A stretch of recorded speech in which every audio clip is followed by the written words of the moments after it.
आप देख रहे हैं विजन आजकल और मैं हूं इमरान अली। व्यूअर्स, आइए आपके साथ चर्चा करते हैं बिहार विधानसभा चुनाव 2025 को लेकर। इस वर्ष जो टिकट बंटवारे को लेकर जो उथल पुथल की स्थिति है, जो ऊहापोह की स्थिति है, वो शायद पहले कभी किसी ने नहीं देखा होगा। चाहे वो महागठबंधन यानी इंडिया गठबंधन हो या एनडीए, तमाम नेताओं में कहीं ना कहीं कुछ शिकवा गिला है। आप देख रहे हैं जिस तरह से पटना में डेरा डाले हुए हैं लोग, एक संशय की स्थिति है और सब कुछ सस्पेंस बना हुआ है। उम्मीदवारों को लेकर चीज़ें साफ़ हो रही हैं, कई नाम दलों ने नामों की घोषणा की है, अब सब कुछ साफ़ हो रहा है। लेकिन अभी भी जो उथल पुथल की स्थिति है उससे नेता भी परेशान हैं, कार्यकर्ता भी। लेकिन ये सारी स्थिति हैं चूँकि गठबंधन है और दोनों ही गठबंधन में अलग अलग दल हैं, दोनों गठबंधन में कहीं ना कहीं पेंच है, वो कहीं ना कहीं शिकायत भी है। अब आइए हम मगध में आते हैं, गया में आते हैं, मगध के इर्द गिर्द आते हैं। तो मगध में जो बड़ा चेहरा है वो जीतन राम मांझी का है। जीतन राम मांझी हम के संस्थापक हैं और वर्तमान में वो गया के सांसद हैं, केंद्रीय मंत्री हैं, भारत सरकार में केंद्रीय मंत्री हैं वो। तो अभी जो जीतन राम मांझी हैं वो लगभग 12 या 15 सीटों की मांग कर रहे थे, लेकिन उन्हें 6 सीट पर संतोष करना पड़ा।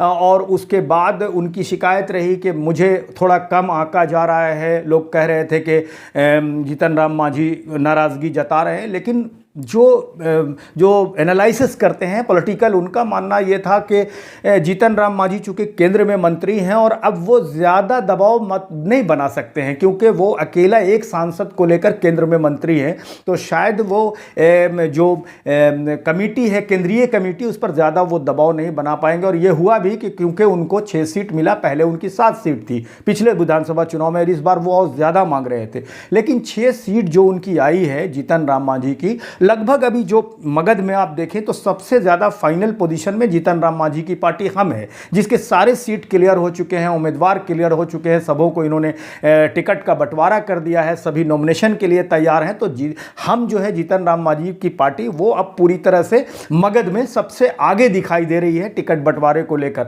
और सारी चीज़ें वो तय। शायद उनका पहले से भी तक कई इनके सिटिंग विधायक हैं। अगर हम इमामगंज से ही शुरुआत करें तो इमामगंज एक हॉट सीट है, और इमामगंज में जब ये 2 लोग आए थे मैदान में, दो लोगों का मुकाबला हुआ था। जीतन राम मांझी उस वक्त पूर्व मुख्यमंत्री थे, और उसके बाद वहां पर उदय नारायण चौधरी जो राष्ट्रीय जनता दल थे वो बिहार में विधानसभा के अध्यक्ष रहे थे और पूर्व मंत्री भी रहे। उदय नारायण चौधरी एक बड़े नेता के तौर पे, चेहरे के तौर पे बिहार में जाने जाते हैं। तो ये 2 बड़े चेहरे, बड़े दलित नेता इमामगंज में आमने सामने हुए, और मुकाबला जब हुआ तो वहां पर उदय नारायण चौधरी जी की हार हो गई, और वो 16,037 वोट से उदय नारायण चौधरी जी वहाँ पर हार गए, और जीतन राम मांझी विधायक बने वहाँ पर।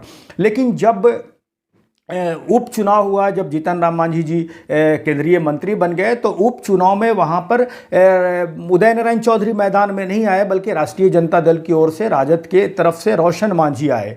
और रोशन मांझी और दीपा मांझी, जो कि जीतन राम मांझी जी की बहू हैं और वो डॉक्टर संतोष सुमन की पत्नी हैं, तो वो जो बिहार में मंत्री हैं और हम के राष्ट्रीय अध्यक्ष हैं, तो वो जब मैदान में आई तो जीत का अंतर थोड़ा छोटा हो गया, क्योंकि उधर भी वो मुसहर जाति से थी और इधर भी, तो दोनों मांझी ही थे। तो मामला फिर कुछ कम अंतर वोटों का हो गया, और 5,945 वोट से दीपा मांझी चुनाव जीती। तो ये हो गया। अब आ जाइए उनकी, ये जो इन्होंने 6 सीट लिया है अभी इस बार जीतन राम मांझी जी ने, तो उनके 6 सीट में उनका जो पारंपरिक सीट कहिए तो इमामगंज है, बाराचट्टी है, बाराचट्टी जहाँ से ज्योति मांझी विधायक हैं अभी, और पिछली बार आरजेडी के समता देवी से, वहाँ पर भी कभी समता देवी रही हैं, कभी ज्योति मांझी रही हैं, ऐसा होता रहा है। लेकिन इस बार पिछले चुनाव में से पूर्व समता देवी वहाँ से विधायक थीं, और 2020 में फिर ज्योति मांझी चुनाव जीती वहाँ पर 6,313 वोट से, वहाँ पर वो ज्योति मांझी जीती वहाँ पर। अब सिटिंग विधायक टेकारी टेकारी के अनिल कुमार जी, अनिल कुमार सिंह जो हैं वो हम पार्टी में आप लोग जानते हैं कि वो प्रदेश अध्यक्ष हैं, और अनिल कुमार जी पहले जेडीयू में थे और जेडीयू में वो मंत्री भी बनाए गए थे। उसके बाद ये हम में आ गए, विधायक भी चुने गए, लेकिन वहाँ पर उनका कड़ा मुकाबला सुमन कुमार जो कांग्रेस के हैं उनसे हुआ था और सिर्फ 2745 वोट से अनिल कुमार जीते थे। तो एक बहुत टफ मुकाबला था टेकारी में अनिल कुमार जी का, यानी हम का और कांग्रेस का। अब इस बार क्या स्थिति होती है ये तो समय की बात है। अब आइए मखदूमपुर, जो कि जहानाबाद ज़िला में मखदूमपुर है, तो मखदूमपुर में सतीश कुमार दास अभी विधायक हैं वहाँ पर आरजेडी से। उससे पूर्व वहाँ पर 2015 में जीतन राम मांझी भी चुनाव लड़े थे वहाँ पर, और वहाँ पर वो चुनाव नहीं जीते थे, इमामगंज से चुनाव जीते थे 2015 वाले में। 20 वाले में वो मखदूमपुर नहीं गए, अपने दामाद को वहाँ पर उन्होंने टिकट दिया, देवेंद्र मांझी जी को। वो वहाँ पर चुनाव लड़े लेकिन चुनाव नहीं जीते। वहाँ पर सतीश कुमार दास जो आरजेडी के थे, तो एक कार्यकर्ता के तौर पे उनकी पहचान थी, दलित नेता वो भी थे, तो वो 22,565 वोट से सतीश दास वहाँ पे चुनाव में जीत गए वहाँ पर। लेकिन जो इनके दामाद हैं उनको टिकट तो नहीं मिला, लेकिन अनुसूचित जाति जनजाति के वो अभी वो आयोग है उसके उपाध्यक्ष हैं देवेंद्र मांझी। अब अगर हम आगे की बात करें तो अत्री विधानसभा को लेकर ये चर्चा हो रही थी कि मांझी जी ने कई बार कहा कि अत्री हमारा गिरा विधानसभा क्षेत्र है, ये हमारा यहाँ पे घर है, हमने विकास बहुत जगह किया है, मैं चाहता हूँ कि अत्री मुझे मिले तो मैं अत्री का विकास करूँगा। तो अब अत्री में स्थिति ये थी कि वो चूँकि जनरल सीट है और उस पर वहाँ पर अभी जो विधायक हैं वो अजय यादव हैं आरजेडी से। वहाँ पर मनोरमा देवी पिछली बार जेडीयू से चुनाव लड़ी थी, मनोरमा देवी। उसके बाद मनोरमा देवी चुनाव हार गई वहाँ। मनोरमा देवी फिर बेला में चुनाव लड़ी, उपचुनाव, तो मनोरमा देवी बेला से विधायक चुनी गई। तो अभी वो बेला की विधायक हैं और इस बार भी वो बेला से रहेंगी। तो इस सीट को, अत्री के सीट को जो एनडीए से मांझी जी ने मांग लिया कि वो मुझे मिल जाए। तो वहाँ पर रोमित कुमार जो कि ज्ञान भारती स्कूल के में जो पूरा कई स्कूल्स हैं वो उसके वो डायरेक्टर हैं और सोशल वर्कर हैं। और जो रोमित कुमार वैसे बहुत दिनों से हमसे जुड़े हुए हैं, हम के वो राष्ट्रीय प्रवक्ता भी हैं, हम के प्रतिनिधि हैं, केंद्रीय मंत्री जीतन राम मांझी जी के गया के प्रतिनिधि वो हैं रोमित कुमार। तो इस कारण से वो बहुत करीबी हैं हम के और जीतन राम मांझी जी के। तो उन्होंने अत्री के लिए ये रोमित कुमार का नाम चयन किया। अब ये बात की चर्चा हो रही है कि इसमें जो 6 टिकट और एक सिकंदरा से प्रफुल्ल मांझी हैं, जो प्रफुल्ल मांझी सिकंदरा से चुनाव लड़ रहे हैं, वो अभी वर्तमान में वो भी सिटिंग विधायक हैं। और अब इस बार वो पिछली बार भी उनका भी प्रफुल्ल कुमार का भी कांग्रेस से मुकाबला हुआ था, वो 5,668 वोट से चुनाव जीते थे प्रफुल्ल मांझी। और इस बार अब वहाँ पे क्या स्थिति रहती है, तो कुटुंबा में कुछ अलग स्थिति रही। कुटुंबा में जो निर्दलीय चुनाव लड़े थे पिछली बार वो ललन कुमार मांझी, उनको इस बार हमने टिकट दिया है। हमने इस बार ललन कुमार राम को अभी कुटुंबा में हमने टिकट दिया है। वो निर्दलीय चुनाव लड़े थे पिछली बार और इस बार, और वहाँ से राजेश कुमार जो कि कांग्रेस के प्रदेश अध्यक्ष हैं, बड़े नेता कांग्रेस के हैं और अभी वर्तमान में उनको वो विधायक वहाँ से हैं भी, कांग्रेस के विधायक हैं और कांग्रेस ने अभी कुछ दिन पहले उनको बिहार प्रदेश अध्यक्ष भी बनाया है। तो कुटुंबा में भी हमको एक बड़े नेता से मुकाबला, उनका बड़े दलित नेता से मुकाबला है, क्योंकि राजेश कुमार जो हैं वो प्रदेश अध्यक्ष हैं कांग्रेस के।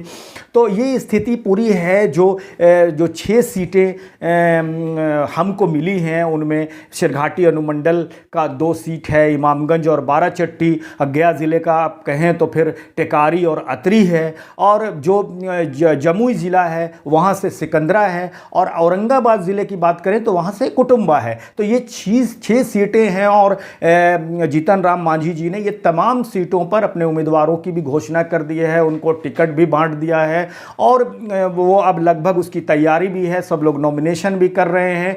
तो अब इन 6 लोगों में अगर हम बात करें तो उनके दल के जो 4 जो उम्मीदवार हैं, जो दलित उम्मीदवार हैं, वो सभी भी मांझी जाति से आते हैं, वो मांझी हैं, और 2 जो उम्मीदवार हैं वो भूमियार जाति से आते हैं, और वो दोनों आपस में चचा भतीजा भी हैं, अनिल कुमार जी और रोमित कुमार जी। और जो ये जो 4 लोग हैं, इनमें 2 लोग तो, एक तो जीतन राम मांझी जी की बहू हैं, और जो बिहार में मंत्री हैं और एमएलसी जो हम पार्टी के राष्ट्रीय अध्यक्ष हैं डॉक्टर संतोष कुमार सुमन, वो हम के राष्ट्रीय अध्यक्ष हैं, और उनकी पत्नी है दीपा मांझी, यानी जीतन राम मांझी जी की बहू है। और जो बाराचट्टी की विधायक हैं ज्योति देवी जी, वो उनकी समधन है। तो एक तरह से कहीं कहीं पर कटाज भी लोग करते हैं कि जितने परिवार थे मांझी जी के, उनके हिसाब से उनको टिकट मिल गया। लोगों के अपने कटाच है। कई बार ये बातें उठ रही थी कि जो सिकंदरा के विधायक हैं वो उनके दामाद हैं, लेकिन इसको जब मैंने कई हम के नेताओं से बात किया और जब मैंने इसकी सही जानकारी ली, इकराम खान से मैं अभी फ़ोन पे पूछ रहा था, तो उन्होंने कहा नहीं, इस तरह का परिवारवाद नहीं। अब सिकंदरा में वो कार्यकर्ता है पार्टी के, हमारे जो कुटुंबा में है वो भी कार्यकर्ता है। हाँ, बाराचट्टी में ज़रूर मांझी जी की समधन है, और ज़रूर इमामगंज में उनकी बहू है दीपा मांझी, ये लोग हैं। और बाकी जो हमारे ये 2 जो नेता हैं, रोमित कुमार, ये हमारे प्रवक्ता हैं, पार्टी के प्रतिनिधि भी हैं हमारे केंद्रीय मंत्री के, और अनिल कुमार जी पार्टी के प्रदेश अध्यक्ष हैं। तो ये सारे लोग हैं, उनकी अपनी दलील थी। और अब अगर कुछ लोग जो इस उम्मीद में दूसरे दलों से हम में आए थे, अगर उनकी बात हम करें, उनका चर्चा करें, तो कई बड़े नेता, कौशलेंद्र कुमार, प्रोफेसर कौशलेंद्र कुमार एक बड़ा नाम है मगध क्षेत्र में, जो कोयरी या कहे कुशवाहा जाति से आते हैं। प्रोफेसर राधेश्याम जी, गुरुआ के पूर्व विधायक रामचंद्र सिंह, ये सभी लोग गुरुआ की उम्मीद लेकर आए थे कि गुरुआ में उनको शायद टिकट मिलेगा। वो बहुत सक्रिय भी रहे, लेकिन इन तीनों लोगों को निराशा हाथ लगी। गुरुआ में बीजेपी से उपेंद्र प्रसाद, जो जेडीयू में पहले एमएलसी थे, राजद में भी रहे, जेडीयू में भी रहे, हम में भी रहे, और अब बीजेपी में वो आए हैं। और अब उनको बीजेपी ने गुरुआ से उम्मीदवार बनाया है, उपेंद्र कुशवाहा जी, उपेंद्र प्रसाद जी। तो अब इन लोगों के जो सपने थे, जो इन लोगों ने, प्रोफेसर कौशलेंद्र कुमार ने, राधेश्याम प्रसाद ने और रामचंद्र सिंह ने, ये तीनों जो कोयरी समाज से या कुशवाहा समाज से आते हैं, इनके जो वो ख्वाब अधूरे रह गए, या फिर इनकी उम्मीदों पर पानी फिर गया।